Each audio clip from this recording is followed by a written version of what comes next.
1.30 ada kobaran api di depan gudang.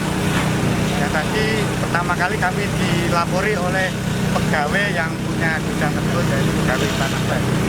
Dapatnya ada anak-anak main kedang api gitu? Kita tidak tahu persis karena tadi kita tahu sudah ada kobaran api di tempat. Kalau awalnya api itu dari apa, Pak? Kita sendiri sudah tahu karena api sudah menjalar. Dari dalam atau dari luar, Pak, kira-kira, Pak? Tadi yang kelihatan dari luar. Dari luar? Pak, kalau begini isinya apa, Pak? Ini yang di depan ini banyak ban-ban bekas, dan di dalam ada juga ada ban, dan di bagian ada pelek-pelek ini. Ini masih aktif ya, Pak, untuk gudang ini, Pak, ya? Gimana? Masih dipakai, Pak, ya? Ya, ini untuk biasanya untuk sebagai gudang biasanya. Gudang? Ya. Ini siapa, Pak?